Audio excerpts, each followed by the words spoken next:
3 months. That was all she had agreed to. 3 months of pretending to be his wife. 3 months of living in his world. 3 months of keeping up appearances. But what Isabella Romano hadn't agreed to was the way her body would betray her the moment Luca Moretti's hands touched her skin on their wedding night. She hadn't agreed to the way his dark eyes would strip away every defense she'd carefully built. She hadn't agreed to the blood on the white silk sheets that would make him realize she'd given him something she'd never given anyone. And she definitely hadn't agreed to fall in love with the most dangerous man in New York. If you want to discover how a fake marriage contract became the most real thing either of them had ever experienced, subscribe to the channel now. Leave a like if you believe that even the most dangerous men can be tamed by the right woman. And tell me in the comments where you're listening to this story from. Your presence here makes all the difference. The rain hadn't stopped for 3 days in Brooklyn. It fell in sheets against the windows of the small apartment Isabella shared with her younger sister, creating a constant drumming that had become the soundtrack to her desperation. She sat at the kitchen table, surrounded by bills that seemed to multiply every time she looked away. Hospital bills. Mostly. The kind with numbers so large they stopped looking like money and started looking like impossible dreams. Her sister Sophia lay sleeping in the next room, her breathing steady now after the latest round of chemotherapy. But the medical debt was a living thing that grew larger every day, suffocating them both. Isabella was 26 years old, a paralegal at a small firm in Manhattan, and she worked 2 additional jobs on weekends just to keep their heads above water. But it wasn't enough. It would never be enough. Not when Sophia needed experimental treatment that insurance refused to cover. Not when the hospital had started making noises about transferring her to a public facility. Not when every door Isabella knocked on closed before she could even finish explaining. She pressed her palms against her tired eyes, feeling the weight of exhaustion settle into her bones. The kind of tired that sleep couldn't fix. The kind that came from carrying the world on shoulders too young to bear it. That's when her phone rang. An unknown number. She almost didn't answer. Isabella Romano? The voice was male, smooth, professional. Yes? My name is Marco Santini. I represent Luca Moretti. He has a proposition for you. Isabella's blood turned cold. Everyone in New York knew the Moretti name. Everyone knew what it meant. Luca Moretti wasn't just wealthy, he was untouchable. The kind of man who owned half the city and controlled the other half through fear and respect, in equal measure. At 34, he'd taken over his family's empire when his father died and transformed it into something even more powerful, even more dangerous. I'm not interested in any propositions from someone like him, she said, her voice steadier than she felt. Not even one that would pay for your sister's treatment? All of it. The experimental therapy, the best doctors, a private room. Everything. Isabella's hand tightened on the phone. What kind of proposition? He needs a wife. You need money. It's simple. Nothing involving the Mafia is simple. Marco's laugh was dry. Mr. Moretti prefers the term businessman. And yes, it is that simple. 3 months. You marry him, you live with him, you appear at his side when necessary. In exchange, all your debts disappear, your sister gets the care she needs, and you walk away with enough money to start over anywhere you want. Why me? Because you are exactly what he needs. Smart, educated, no criminal record, no scandals, and because you're desperate enough to say yes. The words stung because they were true. I need to think about it. You have 24 hours. After that, the offer disappears. The line went dead. Isabella sat in the darkness of her kitchen, listening to the rain, listening to her sister's breathing from the next room, listening to the sound of her own heart beating too fast. She knew what saying yes would mean. She'd be entering a world where the rules she'd lived by her entire life didn't apply, where men settled disagreements with violence instead of lawsuits, where loyalty was currency and betrayal was a death sentence. But she also knew what saying no would mean. She'd watch her sister die. It was that simple, that brutal, that clear. When Sophia woke up an hour later, Isabella was still sitting at the table. "Bella?" Her sister's voice was weak but concerned. "Why are you crying?" "I'm not crying," Isabella lied, wiping at her face. "I'm just tired." "You're always tired. You work too hard. Someone has to." Sophia padded into the kitchen, her thin frame wrapped in blankets, her hair hidden beneath a colorful scarf. At 22, she should have been finishing college, going to parties, falling in love. Instead, she was fighting for her life. "What's wrong?" Something happened. Isabella looked at her baby sister, at the hope still shining in her eyes despite everything, and made her decision. Nothing's wrong. Everything's going to be okay. I promise. 24 hours later, Isabella stood in front of a building in Manhattan that didn't have a name on it, just an address. Marco Santini met her in the lobby, looking exactly like what she'd expected. Expensive suit, cold eyes, a phone constantly in his hand. "Smart choice," he said, leading her to an elevator that required a key to operate. "Mr. Moretti appreciates people who understand reality." "I understand desperation," Isabella corrected. "That works too." The elevator opened directly into a penthouse that took her breath away. Floor-to-ceiling windows offered a view of Manhattan that made the city look like a kingdom. And maybe that's what it was to the man who stood with his back to them, talking on the phone in Italian. Luca Moretti. Even from behind, he commanded attention. Tall, broad-shouldered, wearing a black suit that probably cost more than Isabella made in 6 months. His dark hair was slightly long, touching his collar, and when he turned around, Isabella understood why people feared him.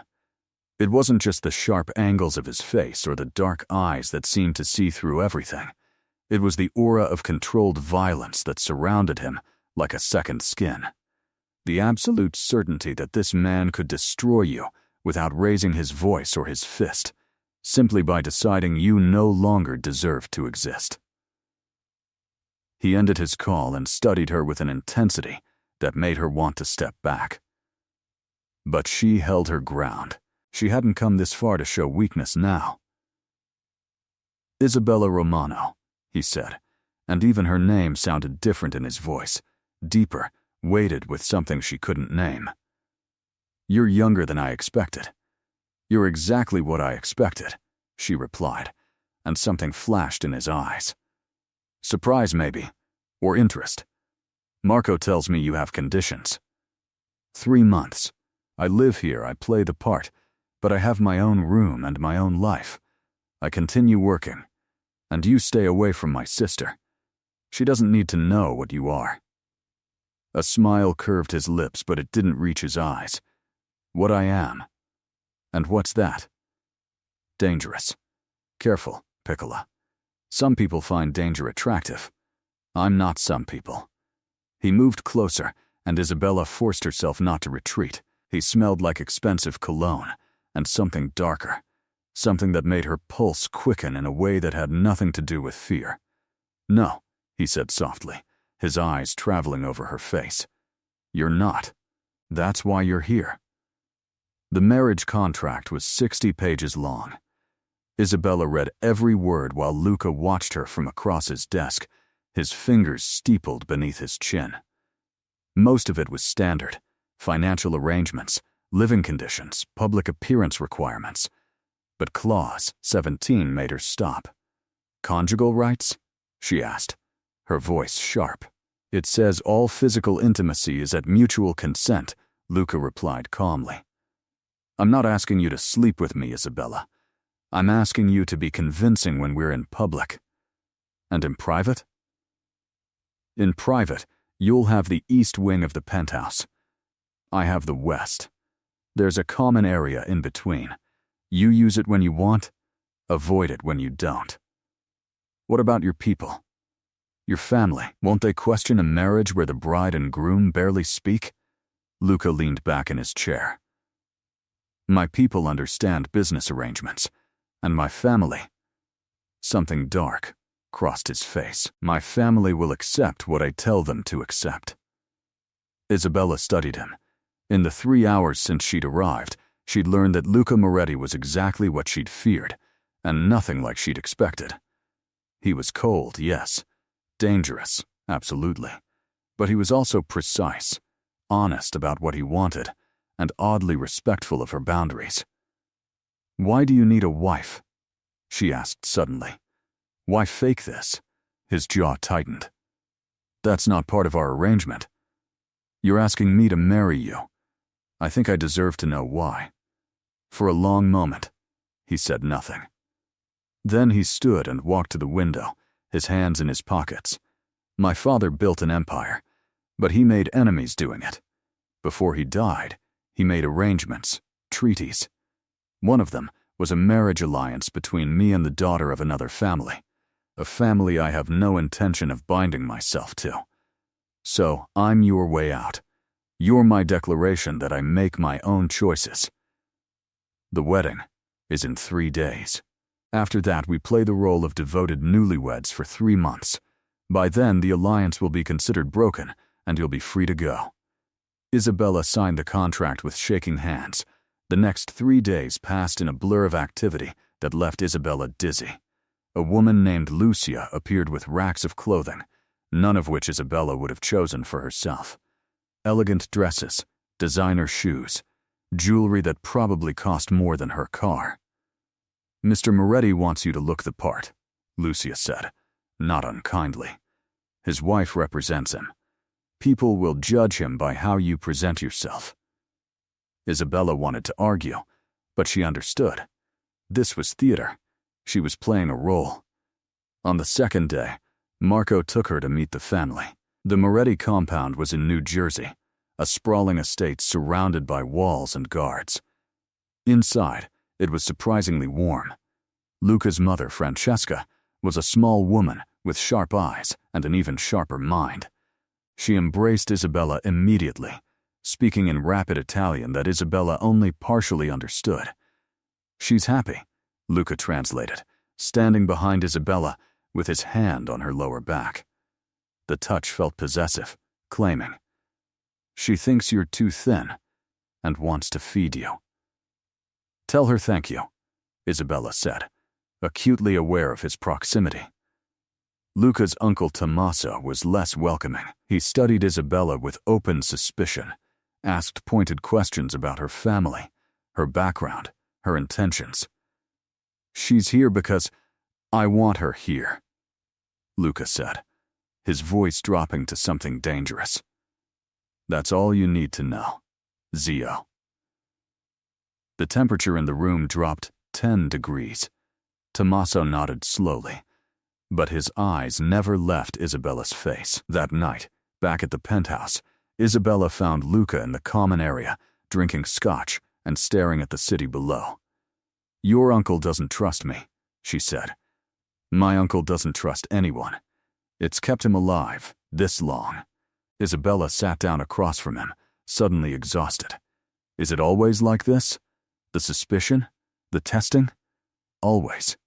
He poured her a glass without asking if she wanted one. In my world, trust gets you killed. Then why marry at all? Even fake? Luca looked at her, really looked at her, and for the first time, she saw past the cold exterior to something raw underneath. Because even in my world, appearances matter. A man without a family is vulnerable. A man without heirs is temporary. Marriage signals stability, power, commitment to the future, even if it's a lie. Especially if it's a lie. He raised his glass. To the next 3 months. Isabella clinked her glass against his.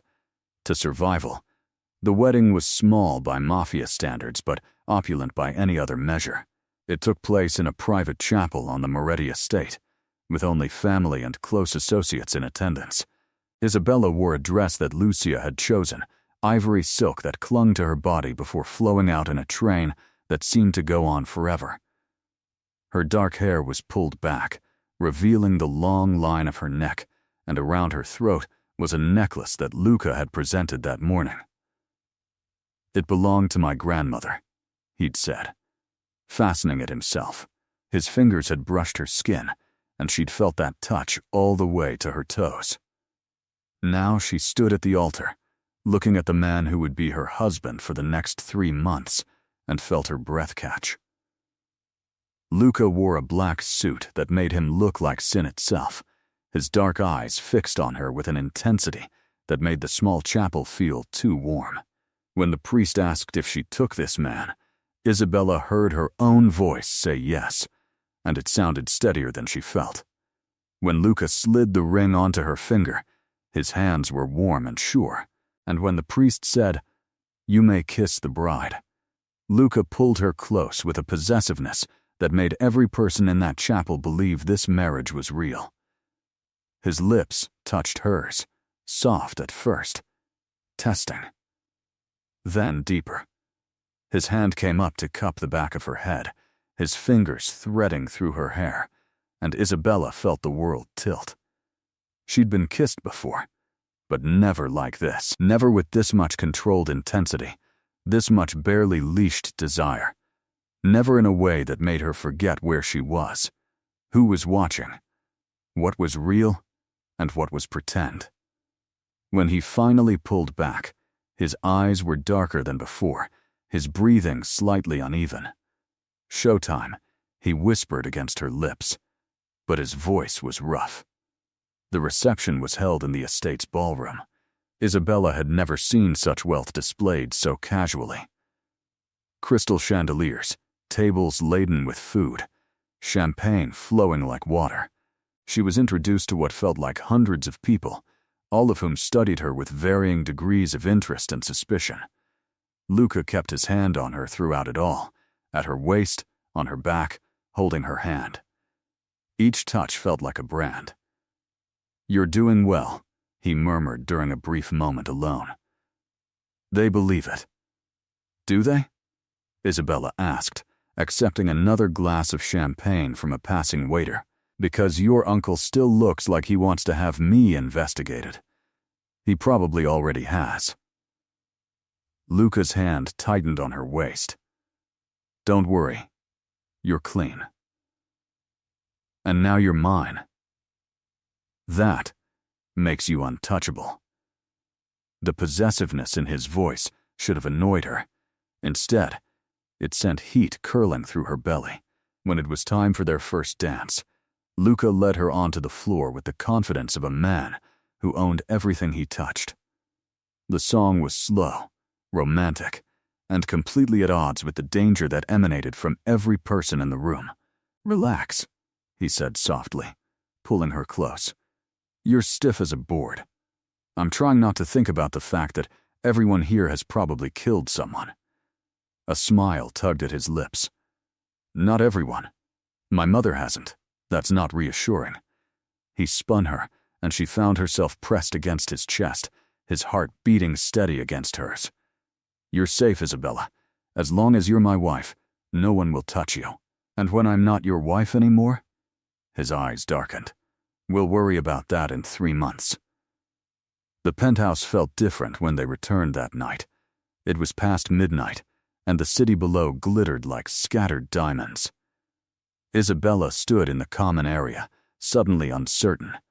During all the planning, all the negotiations, she hadn't really thought about this moment.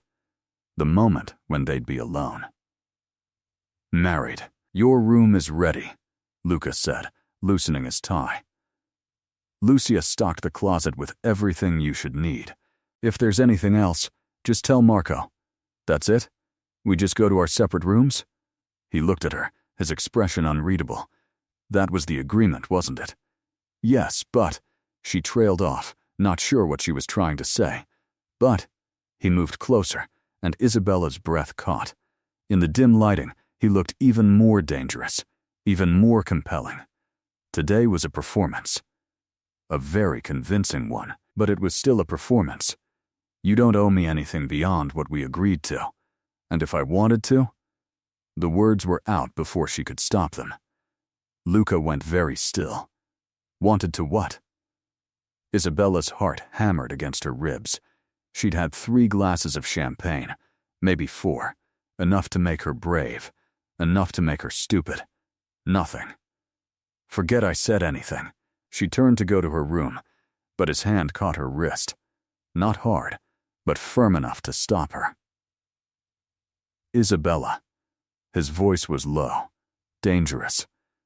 Don't start something you're not prepared to finish. Maybe I am prepared. You don't know what you're saying. I know exactly what I'm saying. She turned to face him, and the air between them seemed to crackle. I'm saying that kiss in the chapel wasn't just for show. I'm saying that every time you touch me, I feel it everywhere. I'm saying that I might have agreed to a fake marriage, but right now, nothing about this feels fake. Luca's eyes went almost black. You're playing with fire, Piccola. Then burn me. For a heartbeat, neither of them moved. Then Luca's control shattered. He pulled her against him and kissed her with an intensity that stole her breath. This wasn't the careful kiss from the chapel. This was raw, demanding, a claiming that went beyond any contract or agreement. Isabella responded without thinking, her hands fisting in his shirt, her body arching against his. She felt his control fraying, felt the leashed violence that he kept so carefully contained beginning to slip. Last chance, he growled against her mouth. Walk away now, or I won't be able to stop. I don't want you to stop. Luca swept her into his arms as if she weighed nothing and carried her toward the master bedroom. Isabella's heart raced as he kicked the door closed behind them. The room was massive, dominated by a bed that seemed designed for sin. He set her down gently, and for a moment, just looked at her. You're sure? He asked, and there was something vulnerable in his voice that she hadn't heard before. I'm sure. His hands found the zipper of her dress, and he lowered it slowly, his fingers tracing the line of her spine. Isabella shivered. The dress pooled at her feet, leaving her in nothing but the delicate lingerie Lucia had insisted she needed. Luca's breath caught. Crystal, he whispered. You're perfect. I'm not, Isabella said, suddenly self-conscious. I am the judge of perfect, and you are. He kissed her again, slower this time, savoring. His hands mapped her body with a thoroughness that made her knees weak. When he lifted her onto the bed, she went willingly, watching as he removed his jacket, his tie, his shirt. His body was exactly what she'd expected. Hard, sculpted, marked with scars that told stories of a violent life. But there was beauty in it too, a raw masculine power that made her mouth go dry. When he joined her on the bed, his weight settling over her, Isabella felt a flutter of nervousness. She'd done this before, but not with anyone like him. Not with someone who looked at her like she was the only thing in the world that mattered. If you want to stop, tell me, he said, his hand cupping her face. Okay. But she didn't want to stop. She wanted this. Wanted him. Even if it was temporary, even if it was complicated, even if it was the most dangerous thing she'd ever done. Luca took his time. He explored every inch of her skin with his hands and mouth, learning what made her gasp, what made her arch, what made her dig her nails into his shoulders. By the time he finally positioned himself between her thighs, Isabella was trembling with need. Look at me, he commanded softly. She did. Their eyes locked as he began to push inside, slow and steady, and so intense it bordered on painful. Isabella's breath hitched. It had been a long time, and he was not a small man. Breathe, he murmured, kissing her temple, her cheek, her mouth. Just breathe, Bella. I've got you. She tried to relax, tried to adjust, but the pressure was overwhelming. Then something gave way, and Luca froze. His eyes went wide. Isabella. His voice was strained. Why didn't you tell me? Tell you what? But even as she said it, she felt the warm wetness between her thighs, saw the shock, and something else. Something possessive and primal flash across his face. You were a virgin. It wasn't a question. Does it matter? Christo, yes, it matters. He started to pull away, but she wrapped her legs around his waist. Don't. Please don't stop. I could have hurt you. I should have been more careful. You were careful. You were perfect. And I don't want you to stop. Something in her voice must have convinced him, because he began to move again. Slower now, gentler. The initial pain faded, replaced by a fullness that bordered on pleasure. Isabella's breathing changed, deepened. That's it, Luca encouraged, his voice rough. Let yourself feel it. He made love to her 3 times that night, each time different, each time more intense than the last. By the time the sun began to paint the sky pink, Isabella lay exhausted in his arms, her body deliciously sore, her mind struggling to process what had happened.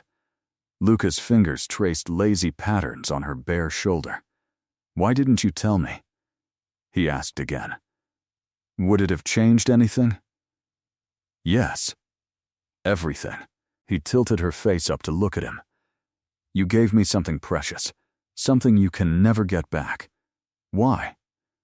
Isabella considered lying, but she was too tired for games. Because I wanted to. Because despite everything, despite knowing this is temporary, despite knowing you're dangerous, I wanted you. His eyes softened. Isabella, don't say something you don't mean. We both know what this is. Do we? He kissed her forehead, a gesture so tender it made her chest ache. Because I'm not sure anymore. They fell asleep as dawn broke, tangled together in sheets that bore the evidence of her innocence and his claim. Neither of them noticed the blood on the white silk. Neither of them knew that everything had just changed. Isabella woke to an empty bed and sunlight streaming through floor-to-ceiling windows. For a moment, she was disoriented, not sure where she was or what had happened. Then the soreness between her thighs reminded her, and heat flooded her cheeks. She'd slept with Luca. Not just slept with him, given him something she'd guarded for 26 years.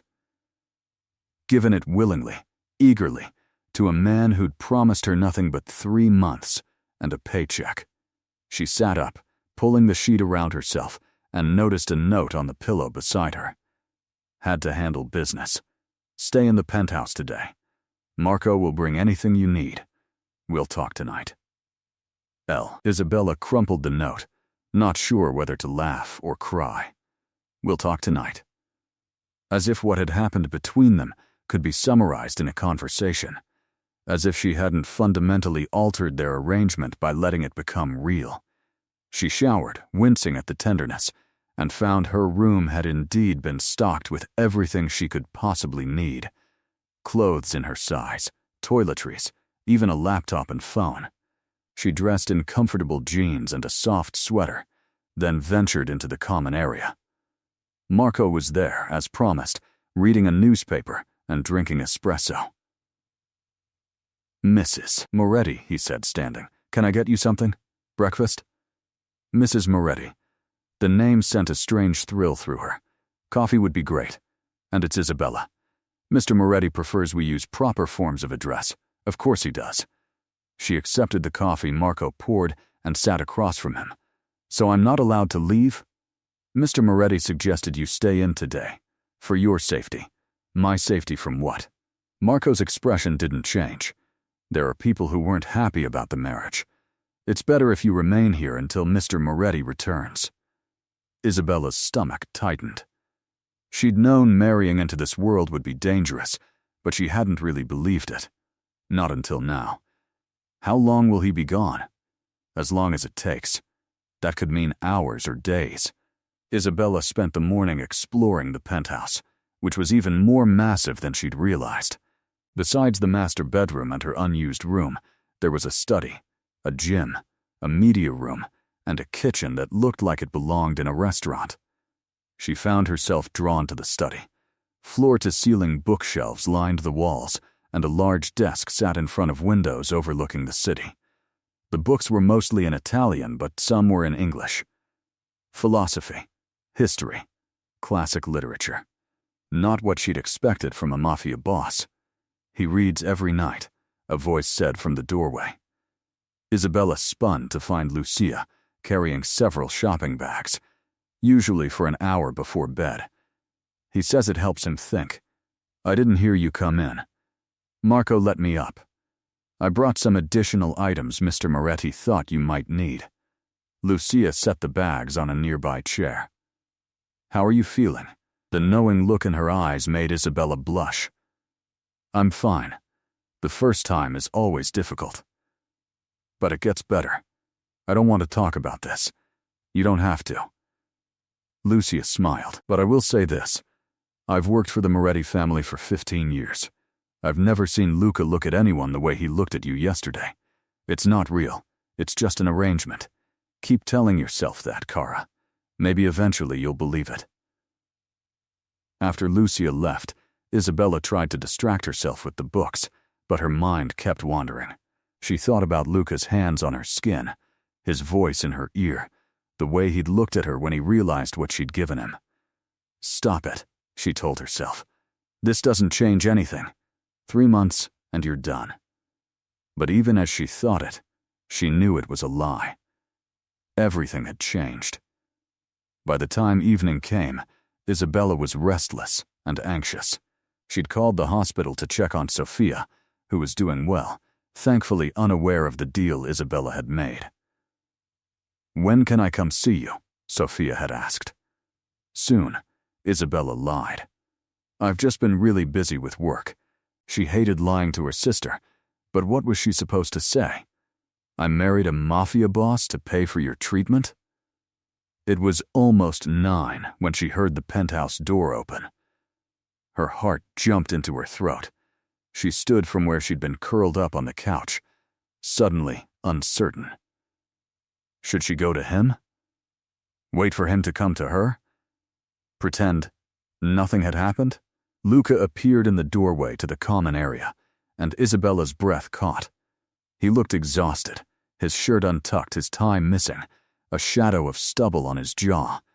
But his eyes, when they found her, were intense. "Isabella." "Hi." God, she sounded like an awkward teenager. He moved closer and she could smell whiskey and smoke and something darker. "Blood, maybe. Are you okay?"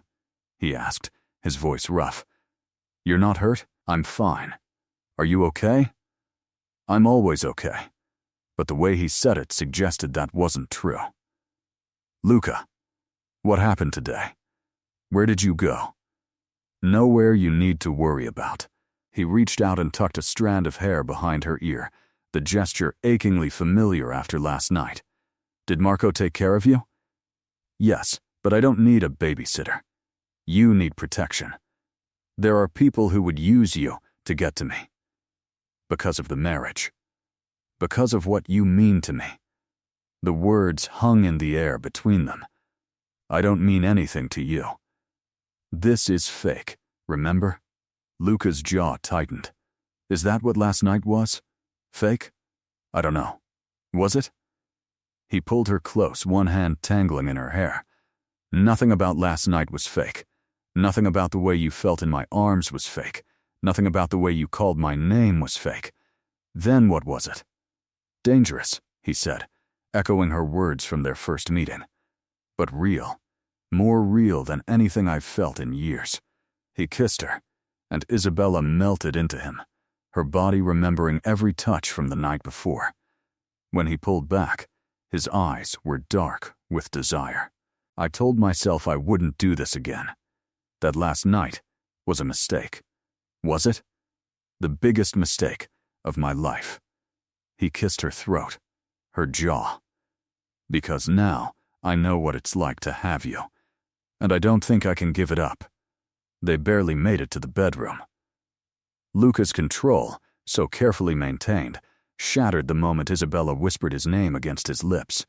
He lifted her, her legs wrapping around his waist, and carried her through the penthouse, kissing her the entire way. This time was different from their wedding night. There was no hesitation, no gentleness born of her inexperience. This was raw need, weeks of tension finally released. Luca laid her on the bed and stripped her with an efficiency that made her gasp. His own clothes followed, and then he was covering her body with his weight, pressing her into the mattress. I thought about this all day, he growled against her throat. Every meeting, every phone call, all I could think about was getting back to you. Then stop talking and touch me. He did. His hands mapped every inch of her skin, relearning what he'd discovered the night before. When he finally pushed inside her, they both groaned. The soreness was still there, but it was eclipsed by pleasure so intense it bordered on pain. "Look at me," Luca commanded, and Isabella opened her eyes to find him watching her with an intensity that stole her breath. "I want to see your face when you come apart." He moved, slow at first, then faster, deeper, until Isabella was clinging to him, her nails digging into his shoulders, her voice breaking on his name. When her climax hit, it was like nothing she'd ever experienced, waves of pleasure that seemed to go on forever. Luca followed seconds later, his body shuddering, his face buried in her neck, as he whispered words in Italian she didn't understand. Afterward, they lay tangled together, both breathing hard, both struggling to process what had just happened. "This is complicated," Isabella finally said. "Yes, we should stop." "Probably. Are we going to stop?" Luca pulled her closer. "No, I don't think we are." The next 3 weeks established a pattern that was both thrilling and terrifying. During the day, Isabella played the role of Mafia wife. She attended family dinners where Luca's mother fussed over her, and his uncle watched her with suspicion. She appeared at Luca's side during business meetings, learning to read the subtle power dynamics of his world.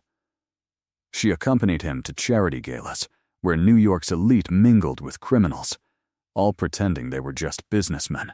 And at night, she fell into Luca's bed and let him take her apart in ways that left her breathless and wanting more.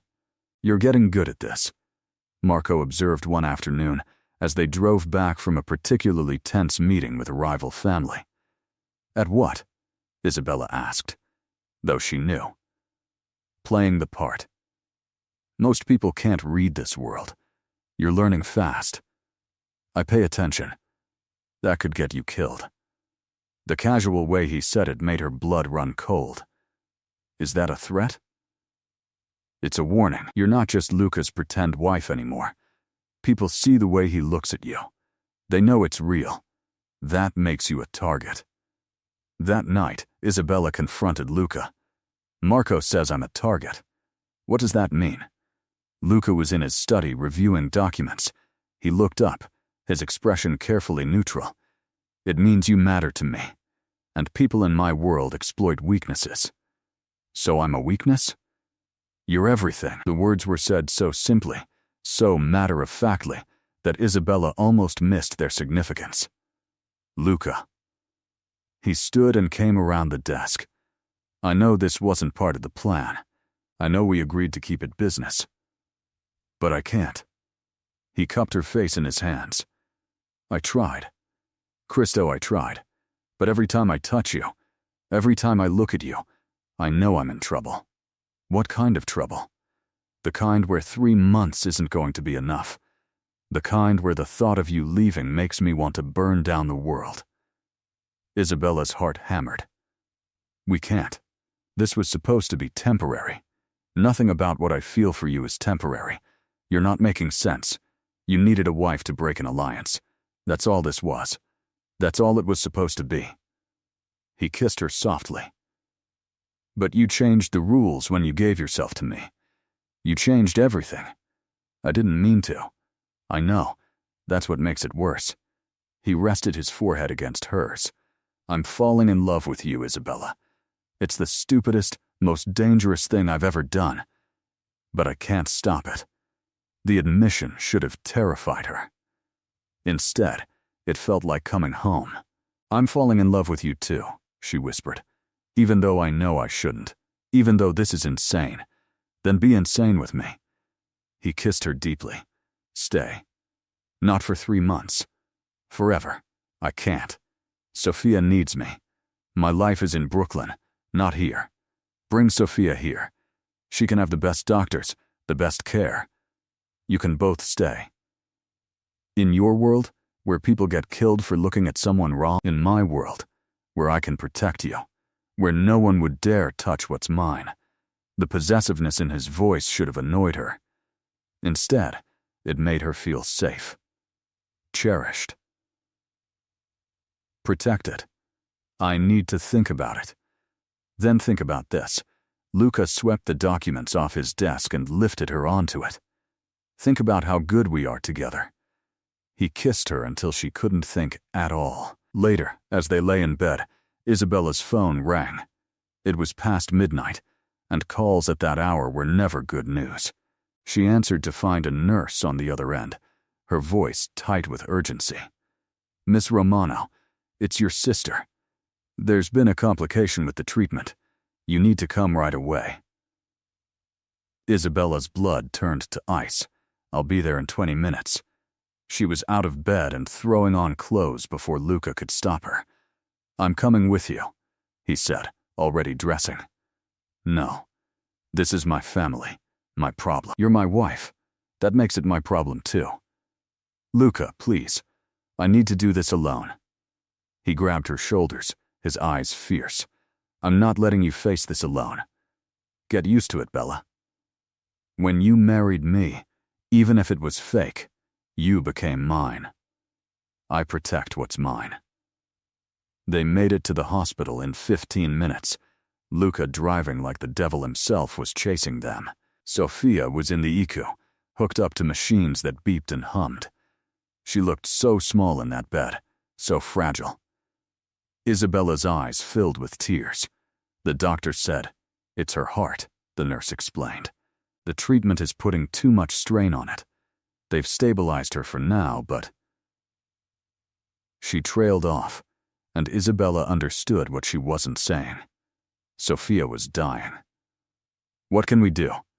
Luca asked, his hand on Isabella's lower back. "There's a specialist in Switzerland. He's had success with cases like this, but he's extremely expensive and has a waiting list." "Get him on the phone," Luca commanded. "Sir, you don't understand. The cost. I don't care about the cost. Get him on the phone now." Something in his voice made the nurse jump. Within an hour, Luca had arranged for the Swiss specialist to fly to New York, had cleared a private room in the hospital's best wing, and had assembled a team of doctors that made the head of the hospital practically bow. "How did you do that?" Isabella asked, watching Sophia sleep peacefully for the first time in hours. Money and fear are powerful motivators. He pulled her close. "She's going to be okay, Isabella. I promise." "You can't promise that." "I can, and I do. She's going to live. She's going to get better. And you're both going to be safe." Isabella turned in his arms. "Why are you doing this?" "Because I love you, and because she matters to you, which means she matters to me." He kissed her temple. "This is what family does, Bella. We protect each other. Even fake family?" A smile tugged at his lips. "Especially fake family." The Swiss specialist arrived the next morning, a stern man named Dr. Weber, who examined Sophia with the efficiency of someone who'd seen everything. Isabella sat in the waiting room, exhausted and terrified, while Luca made phone calls in 3 different languages, arranging things she didn't understand. "Miss Romano?" Dr. Weber appeared, and Isabella jumped to her feet. "Your sister's condition is serious, but not hopeless. The treatment protocol has been too aggressive for her heart.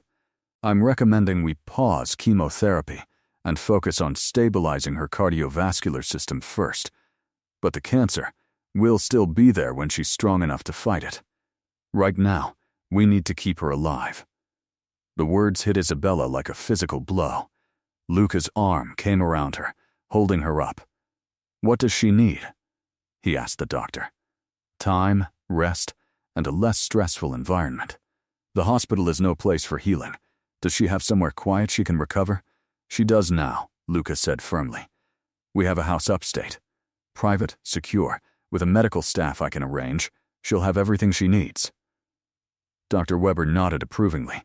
"That would be ideal. I'll supervise her care personally." After he left, Isabella turned to Luca. "You don't have to do this. It's too much. It's not enough. Not for you." He cupped her face. "Let me help, Isabella. Let me do this for you." So Sophia was moved to the upstate house, a sprawling estate that made the penthouse look modest. The medical team Luca assembled was world-class, and for the first time in months, Sophia began to improve. Isabella divided her time between the city and upstate, trying to maintain some semblance of normalcy while her entire world shifted. "Your husband is very intense," Sophia said one afternoon, 3 weeks after the crisis. She was sitting up in bed, color finally returning to her cheeks. "He's not really my husband," Isabella said, the lie tasting bitter on her tongue. "Bella, I've seen the way you look at each other. Whatever you want to call it, it's real. It's complicated. Love usually is." Sophia reached for her hand. "I know you married him for me. Marco's not as subtle as he thinks he is, but I also know it's become more than that. How do you feel about it?" "About him?" Sophia considered. "He's dangerous. Obviously dangerous. But he looks at you like you're the most precious thing in the world, like he'd burn down cities to keep you safe. How am I supposed to feel about that except grateful? Even knowing what he is? Bella, I'm alive because of what he is. His money, his power, his connections. They saved my life. So yeah, I can live with knowing my brother-in-law is a mafia boss." That night, back in the city, Isabella found Luca on the penthouse terrace, smoking a cigarette and staring at the skyline. "I didn't know you smoked," she said, joining him. "I don't. Usually." He took a drag, then stubbed it out. "Bad habit from when I was younger. What's bothering you?" He was quiet for a long moment. "Tommaso is making moves. He doesn't believe our marriage is legitimate, and he's been talking to other families." "What kind of moves?" "The kind that could start a war." He turned to face her. "I need to handle this, but it might get ugly. I want you and Sophia to stay upstate until it's over." "No." We agreed. "I appear at your side when necessary. That was the deal. The deal changed when I fell in love with you." His voice was rough. "I won't risk you, Isabella. You don't get to make that choice for me. I'm your husband. Making that choice is exactly my job." "Fake husband." The words came out sharper than she intended, and something flashed in his eyes. "Is that what you still think this is? Fake?" He moved closer, his presence overwhelming. "Because every time I'm inside you, every time you cry out my name, every time you fall asleep in my arms, it feels pretty fucking real to me." "That's not what I meant." "Then what did you mean?" Isabella's frustration boiled over. "I meant that we never talk about what happens when the 3 months are up. I meant that you say you love me, but you've never once asked me to stay beyond our contract. I meant that I don't know if this is real or if I'm just convenient." Luca stared at her, his jaw tight.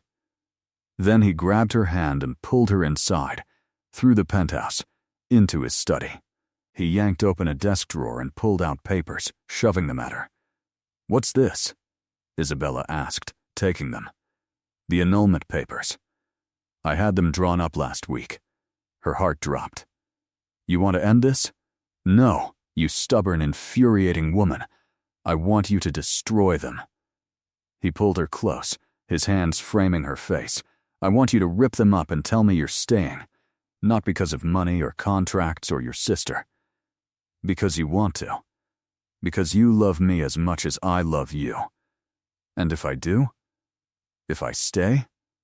What then? Then I spend the rest of my life proving that choosing me wasn't a mistake."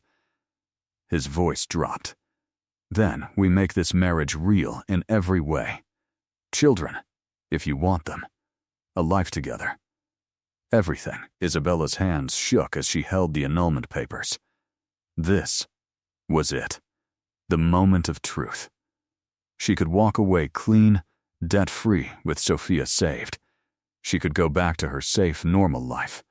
Or she could stay in this dangerous world with this dangerous man who'd somehow become everything to her. She ripped the papers in half. "I'm staying," she said. "Not because I have to. Because I want to. Because I love you, Luca Moretti, even though you're bossy and overprotective and probably going to drive me crazy." His smile was brilliant. "I'll take that as a yes. It's a yes. To all of it. The real marriage. The life together. Everything." He kissed her with an intensity that made her knees weak. When he pulled back, his eyes were bright.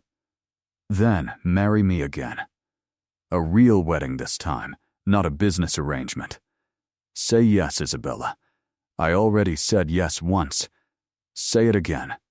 Say you'll be my wife, really and truly." "Yes," she whispered. 1,000 times yes.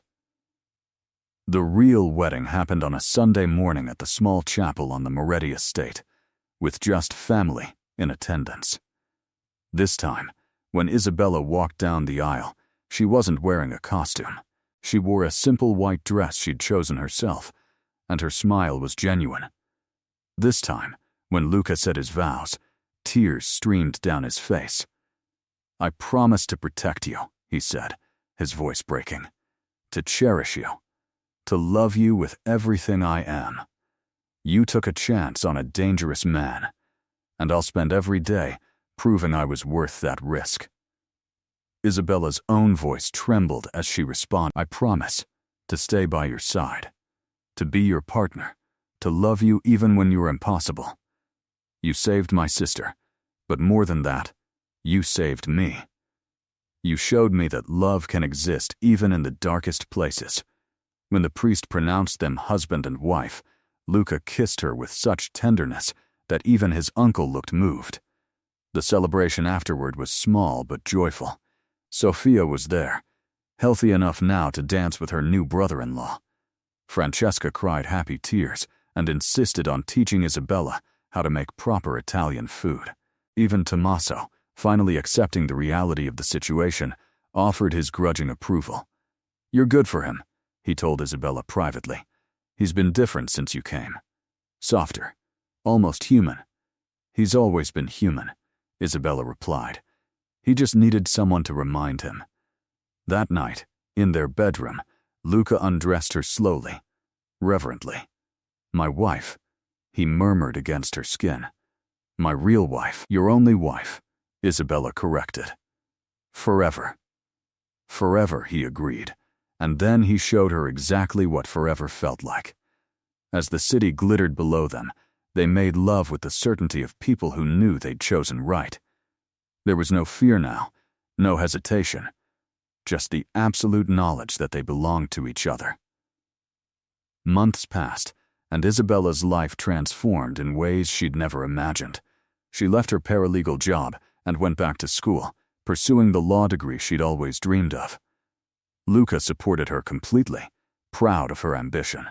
Sophia finished her treatment cancer-free and enrolled in Columbia University. She and Isabella had Sunday dinners with the Moretti family, where Francesca continued to insist they were all too thin. Isabella learned to navigate Luca's world with grace. She understood the unspoken rules, the careful politics, the balance of power and respect. She was no longer the naive girl who'd stumbled into a marriage contract. She was Luca's partner in every sense of the word. But not everything was perfect. There were still dangerous days, still moments when Luca came home with blood on his hands and darkness in his eyes.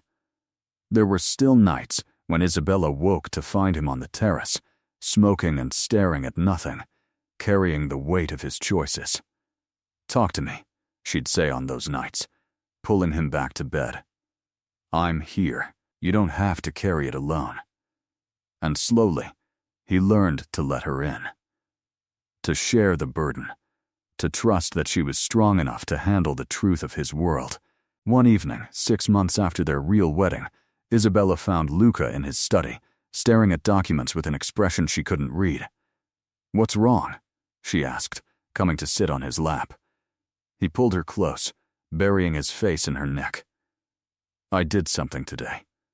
Something I need to tell you about." Her heart jumped, but she kept her voice steady. "Okay. Tell me." "I made a deal with the families who've been causing problems. I gave up territory, resources, things my father would never have compromised on. Why? Because I'm tired, Isabella. Tired of the violence. Tired of always looking over my shoulder. Tired of being afraid that someone will use you to get to me." He pulled back to look at her. "I want a different life. For us. For any children we might have. What kind of life? One where I'm still powerful, but less involved in the day-to-day violence. Where I can come home to you, without blood on my hands. Where our children can grow up knowing their father, not fearing him." Tears filled Isabella's eyes. "You'd do that? Give up everything you've built?" "Not everything. Just the parts that could take me away from you." He kissed her softly. "You're my real power now. My real empire. Everything else is just business." "I love you," she whispered. "So much it scares me sometimes." "Good. Fear keeps you sharp." He smiled. "But for what it's worth, you scare me too. You made me want things I never thought I could have. A real marriage. A real family. A real life. Then let's build it. Together." 2 years after that fake wedding became real, Isabella stood in the nursery of their upstate house, watching Luca rock their daughter to sleep. Valentina was 3 months old, with her father's dark eyes and her mother's smile, and she'd wrapped the most dangerous man in New York around her tiny finger. "She's asleep," Luca whispered, carefully placing her in the crib. Finally, Isabella smiled. "You're getting good at this. I had a good teacher." He pulled her close, his hand resting on her still flat stomach. "How are you feeling?" "Exhausted, nauseous, ready to sleep for a week." "That's not what I asked." Isabella understood what he was really asking. "I'm happy, Luca. Happier than I ever thought possible." It was true. Despite everything, despite the challenges of being married to a man whose business dealings still occasionally made headlines for all the wrong reasons, she was happy. The life they'd built together was imperfect and complicated, and sometimes scary, but it was theirs. Sophia lived in the guest house with her new fiancé, a normal guy who taught history at NU and somehow didn't run screaming when he learned about the family connection. Francesca visited weekly, bringing enough food to feed an army. Even Tommaso had softened, especially after Valentina was born. "She looks like my mother," he'd said gruffly, holding the baby with surprising gentleness. The first Valentina. It's a good name. The respect that statement implied had nearly brought Isabella to tears. Luca's transition out of the violent side of the business had been slow, but steady. He still held power, still commanded respect, but now through legitimate investments and careful political maneuvering. The penthouse had been sold, and they lived full-time upstate, where their daughter could grow up with fresh air and space to run. "Do you ever miss it?" Isabella asked Luca that night as they lay in bed. "The city? The excitement?" "Sometimes," he admitted. "But then I come home to you and Valentina, and I remember what I'm working for. This is real power. This is what matters." Even when I'm covered in spit up and haven't slept in 3 days? Especially then. He kissed her temple. You gave me everything, Isabella. A home. A family. A reason to be better than I was. You gave me the same things. I gave you money and protection. You gave me love. You gave me a life I didn't know I was allowed to want. She turned to face him in the darkness. I'd make the same deal again, in a heartbeat. Even knowing everything it would cost? Everything you'd have to sacrifice? I didn't sacrifice anything. I gained everything. But that contentment was tested when, 3 weeks later, Isabella received a phone call that made her blood run cold. It was from a woman named Angela Russo, the daughter of the family Luca had broken his alliance with when he married Isabella. I need to meet with you, Angela said, her voice tight. Alone. Why would I do that? Because I have information about the people who are planning to hurt your family, and because despite everything, I don't want to see innocent people suffer. Isabella told Luca about the call, expecting him to forbid her from going. Instead, he listened carefully, then nodded. Marco will go with you. He'll stay out of sight, but he'll be there if you need him. You trust me to handle this? I trust you to be smart, and I trust Marco to keep you safe. He cupped her face. You're not the scared girl who walked into my penthouse 2 years ago, Isabella. You're a Moretti. Act like it. The meeting took place in a coffee shop in Manhattan, neutral territory. Angela Russo was beautiful in a hard, polished way, with calculation in her eyes. Thank you for coming, she said as Isabella sat across from her. I wasn't sure you would. You said it concerned my family. That got my attention. Your husband destroyed my family's alliance plans when he married you. My father lost face, lost territory, lost power. I'm aware. What you're not aware of is that he's planning retaliation, not against Luca. He knows that would start a war he can't win. Against you and your daughter. Isabella's blood turned to ice, but she kept her expression neutral. Why are you telling me this? Because I'm not my father. Angela's voice was bitter. I don't believe in punishing innocent people for business disputes.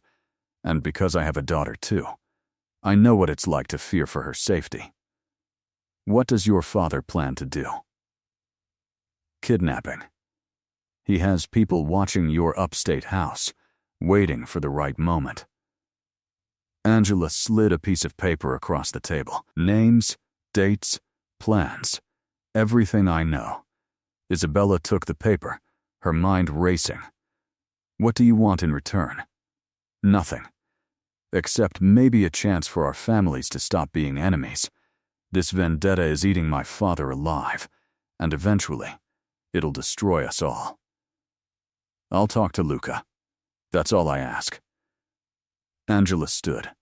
Be careful, Isabella. Not everyone in my family shares my views. That night, Isabella showed Luca the information Angela had provided. He read it with a carefully controlled expression that she'd learned to recognize as fury. I should have handled this 2 years ago, he said quietly. I should have made sure there was no threat. You were trying to build a different life. You were trying to be better. And it almost got my family killed. The self-loathing in his voice broke her heart. Luca, look at me. Isabella waited until his dark eyes met hers. You are better. The old you would have started a war.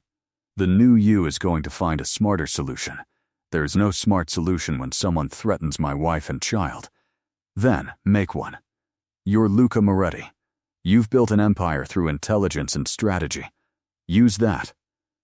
He studied her for a long moment, then slowly nodded. You're right. Violence isn't the only answer anymore. What followed was a masterclass in power politics. Luca reached out to other families, showing them the evidence of Russo's plans. He demonstrated that Russo's vendetta was making everyone vulnerable, that personal grudges had no place in business. Within a week, Russo was isolated, his support crumbling, his reputation in tatters. The final meeting took place in the same room where Isabella and Luca had signed their original contract. Russo sat across from them, looking diminished, while his daughter stood behind him.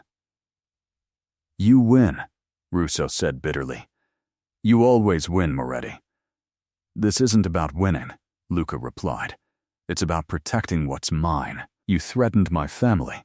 That's a line that can't be crossed. So what now? You kill me? I could. I probably should." Luca's voice was cold. "But my wife has convinced me there's value in mercy.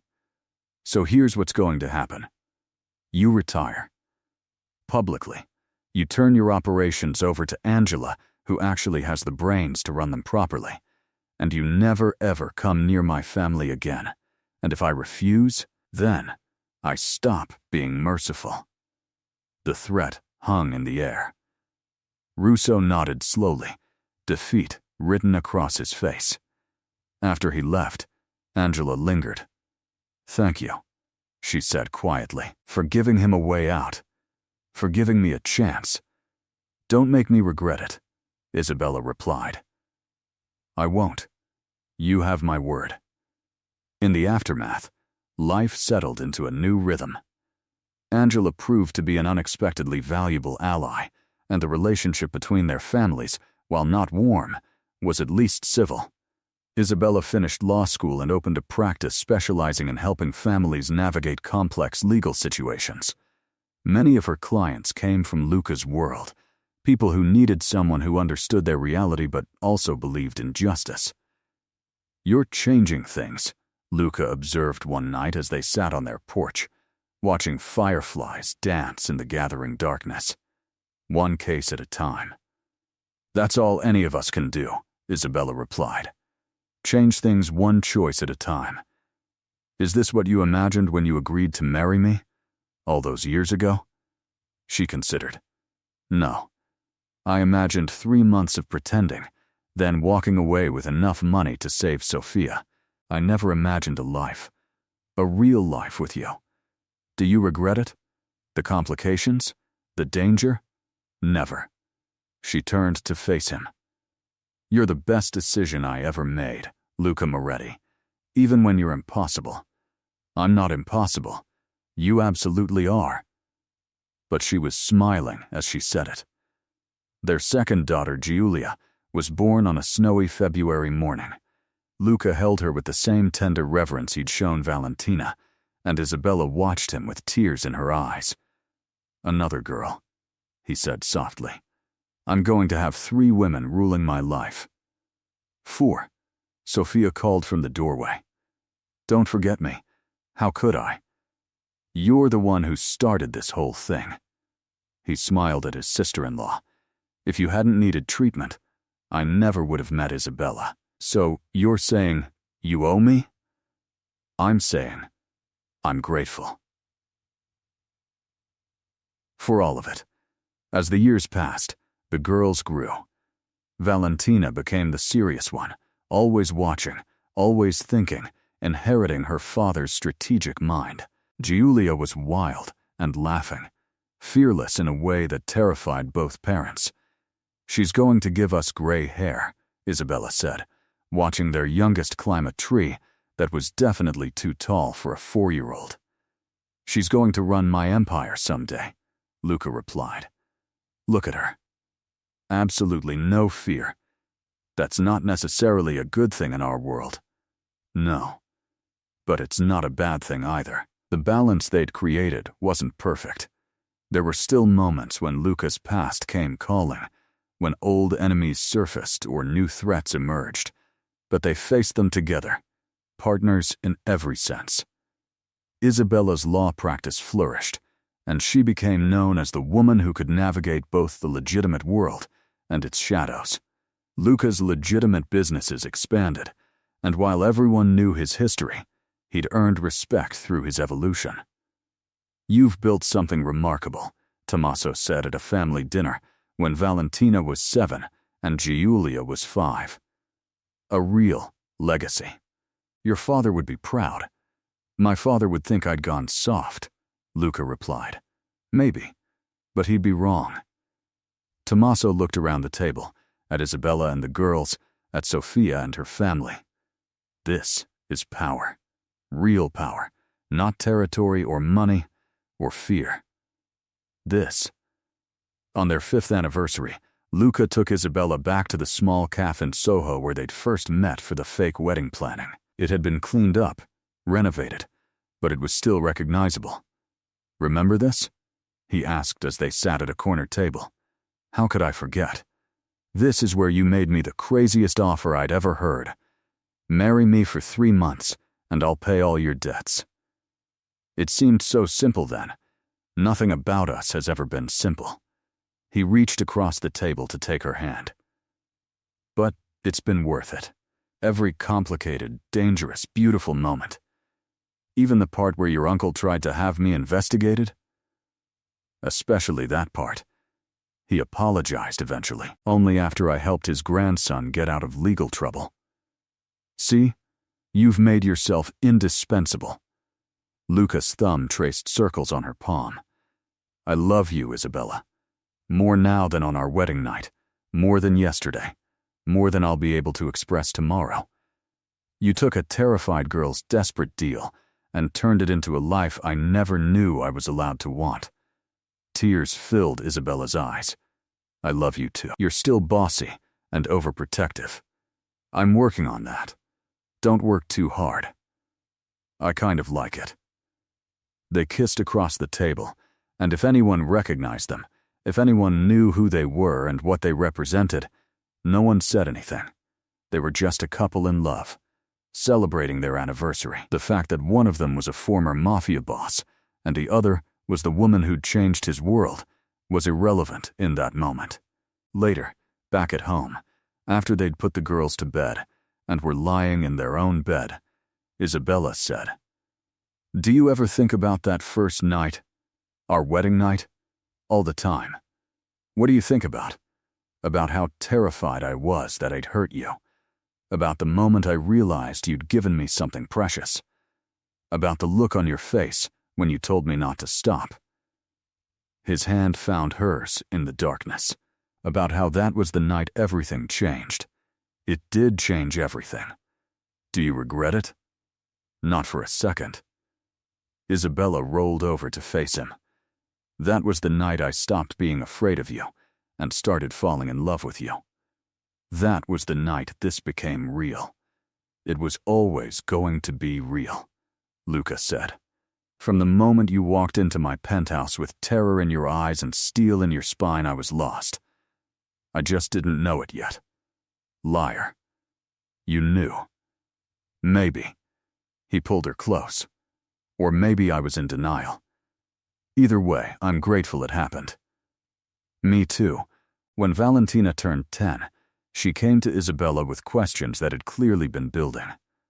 Mom, why do people at school whisper when I tell them my last name? Isabella and Luca exchanged glances across the dinner table. They'd known this conversation would come eventually. Julia, at 7, was oblivious, more interested in her pasta than family politics. But Valentina was smart, observant, and old enough to understand that their family was different. What do you think they whisper about? Luca asked gently. About you. About what you used to do. Valentina's dark eyes, so like her father's, were steady. About how you were in the Mafia. The word hung in the air. Used to be, Luca corrected. That's an important distinction. But you were, and people remember. Yes, they do. He set down his fork. Come here, Principessa. Valentina came around the table, and Luca pulled her onto his lap, even though she was getting too big for it. I'm going to tell you the truth, because you're old enough to handle it. Yes, I was involved in things that weren't legal, things that hurt people. I made choices I'm not proud of. Why? Because it was the world I was born into. Because I didn't know there was another way. Because I thought power came from fear. He tucked her hair behind her ear. But then, I met your mother, and she showed me something different. She showed me that real power comes from love. from family, from choosing to be better. Are you better now? I try to be. Every day. What if you mess up? Then your mother reminds me who I want to be, and I try again. Valentina processed this, then nodded. Okay, I can explain that to people at school. You don't have to explain anything, Isabella interjected. You don't owe anyone explanations about our family. But I want to. Because I'm proud of you. Both of you. Later, after the girls were in bed, Isabella found Luca in his study, staring at a photograph of them from their wedding day. The real wedding, not the first one. You handled that well, she said. Did I? I just told our daughter her father is a criminal. You told our daughter that people can change, that love matters more than the past. That's a good lesson. Luca pulled her into his lap, just like he'd done with Valentina. Sometimes I wonder if I've done enough, if I've changed enough to deserve this, to deserve you and the girls. Luca Moretti, you listen to me. Isabella framed his face with her hands. You have done enough. You are enough. Yes, you have a past. Yes, you made mistakes. But you've spent years being better. Being the man our daughters can be proud of. That matters. What if my past catches up with us? What if someone comes after them because of who I was? Then, we deal with it. Together. Like we always have. She kissed him softly. Stop torturing yourself. Our girls are happy, healthy, and loved. That's what matters.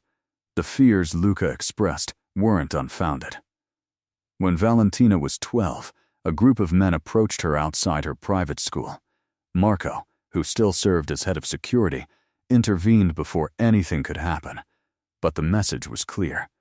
Luca Moretti's past wasn't as buried as he'd hoped.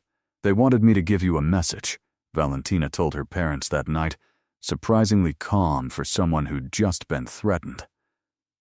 They said the Moretti family owes them something. Who were they? Luca's voice was dangerously quiet. I don't know. But Marco took pictures. He said you'd know. Luca did know. They were remnants of a family he'd destroyed years ago, before Isabella, before his change. Men who'd been in prison and had just been released, looking for revenge. We're going away for a while, Luca decided. Somewhere safe until I handle this. No, Valentina said firmly. What? I said no. I'm not running. You taught me that Morettis don't run from problems. Isabella felt pride swell in her chest even as fear clutched her heart. Their daughter had inherited more than just her father's eyes. Valentina, Luca began. Dad, you spent my whole life teaching me to be strong, to be smart, to be brave.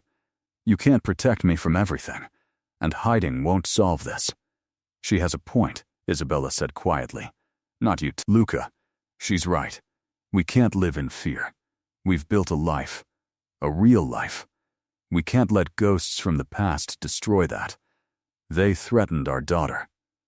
And we'll deal with it. But not by running, by being smarter than they are. What followed was a carefully orchestrated plan. Luca reached out to old contacts, called in favors, leveraged relationships he'd spent years building. Isabella used her legal connections to ensure everything was documented, legitimate. Together they dismantled the threat systematically, proving that the new Morettis were even more dangerous than the old ones, because they fought with intelligence and resources rather than just violence. When it was over, Luca sat his daughters down. I need to tell you something. Both of you. Julia, now 9, looked nervous. Valentina was composed as always. The men who threatened Valentina are gone. They won't be coming back. But there might be others someday. People from my past who want to hurt me by hurting you. We know, Dad, Julia said. We've always known we're different. Different isn't bad, Valentina added. It just means we have to be more careful, more aware. "You're both so brave," Isabella said, tears in her eyes. "So much braver than I was at your age. You married a Mafia boss to save your sister," Valentina pointed out. "That's pretty brave. That was desperation." "No," Luca said softly. "That was love. And courage. And it saved all of us." On their 10th anniversary, Isabella and Luca renewed their vows in the same chapel where they'd married twice before. This time, Valentina and Giulia stood beside them, part of the ceremony, part of the promise. "I, Luca Moretti, promise to keep choosing you," Luca said, his voice strong. "Every day. In every way. You took a broken man and showed him how to be whole. You took a dangerous life and made it beautiful. I promise to honor that gift for the rest of my days. I, Isabella Moretti, promise to keep standing beside you," Isabella replied, "through whatever comes. You were supposed to be a temporary solution to an impossible problem. Instead, you became my everything. I promise to remind you of that whenever you forget." Their daughters beamed. Sophia cried. Francesca declared it the most beautiful thing she'd ever seen, third time being the charm. Even Tommaso looked moved. That night, in their bedroom, Luca undressed Isabella slowly, reverently, as if it were their first time all over again. 10 years, he murmured against her skin. 10 years since I saw you walk into my penthouse terrified and determined. 10 years since you made me an offer I couldn't refuse. Do you regret accepting? Never. Not even for a second. They made love with the deep knowledge of long intimacy, with the passion that had never dimmed, with the certainty that they'd chosen right. Afterward, lying tangled together, Isabella said, "Do you remember what you told me that first night, after you found out I was a virgin? I told you that what you gave me was precious. You told me it changed everything. It did. It changed me. It made this real in a way I hadn't expected and couldn't fight." His fingers traced patterns on her bare shoulder. "You were supposed to be business. You became my life. You were supposed to be 3 months. You became my forever." "Forever," he agreed. "I like the sound of that." The years continued to pass, bringing changes and challenges. Valentina went to college, studying international business, clearly preparing to take over some aspect of the family empire. Giulia followed her passion for art, but her paintings had a darkness to them that spoke to understanding more about her father's past than anyone realized. Sophia's children grew up alongside the Moretti girls, cousins who were more like siblings. The families became so intertwined that it was impossible to tell where one ended and the other began. Isabella's law practice became one of the most respected in New York, representing clients from all walks of life but specializing in helping people transition from criminal enterprises to legitimate businesses. "You're doing what I did," Luca observed one day, "helping people find a better way." I learned from the best. Luca's businesses continued to thrive, completely legitimate now, his past existing only in memories and occasional news articles that rehashed old stories. He became known as a philanthropist, donating to hospitals, schools, and community programs throughout New York. "Trying to buy redemption?" a journalist asked him once. "No," Luca replied, "trying to build something better for the next generation, including my daughters." On the day Valentina graduated from business school, summa cum laude, Luca wept openly. "I never thought," he said to Isabella as they watched their daughter accept her diploma, "that someone like me could create something so good. She's proof that people can change, that we can be better than our worst choices. She's proof that love matters." Isabella corrected, "that choosing each other, every day, creates something beautiful." When Giulia had her first art show at 22, every piece sold. The paintings were haunting, exploring themes of darkness and light, violence and beauty, the duality of human nature. "They're about Dad," she told Isabella during the opening. about understanding that people are complex, that someone can be dangerous and loving, violent and gentle, that we contain multitudes. Your father will love them. He already does. He bought 3 of them. Isabella laughed. Of course he did. On their 20th anniversary, Isabella and Luca returned to that small cafe in Soho. It had changed ownership twice, been renovated 3 times, but it was still recognizably the place where their story had truly begun. 20 years, Luca said, holding her hand across the same table where they'd planned a fake marriage. 20 years since you walked into my life and changed everything. 20 years since you saved my sister and inadvertently saved me. Not inadvertently. I knew what I was doing. Liar. You had no idea what you were getting into. Maybe not. But I'd do it again. Every choice. Every moment. All of it. They ordered coffee, though neither of them would drink much of it. They were there for the nostalgia, for the full circle moment, for the ability to look back and see how far they'd come. Do you ever miss it? Isabella asked. The excitement of your old life? No. This is better. Waking up next to you, watching our daughters become women I'm proud of, building something that will last beyond me. This is everything I never knew I wanted. Even when I'm nagging you about working too late, especially then. He raised her hand to his lips. You keep me grounded. You remind me who I want to be. And who's that? A man worthy of Isabella Romano, even though she's Isabella Moretti now. I like being Isabella Moretti. I like you being Isabella Moretti, too. They sat there for hours, talking about everything and nothing, about their daughters' futures and their own past, about dreams realized and plans still to come. When they finally left, Luca pulled Isabella close. Thank you, he said simply. For what? For saying yes, for taking a chance, for making a fake marriage real, for giving me a life I never deserved, but will spend forever being grateful for. You deserved it. You deserved love and family and happiness. You just had to learn to accept it. You taught me how. We taught each other. They walked through the city they'd both transformed and been transformed by, hand in hand, partners in every sense. The dangerous Mafia boss and the desperate paralegal who'd made a deal that changed both their lives. Sometimes, Isabella said as they reached their car, I think about that girl who walked into your penthouse, terrified of what she was agreeing to. What do you think she'd say if she could see us now? She'd say it was worth it. Every scary moment, every dangerous choice, every terrified leap into the unknown.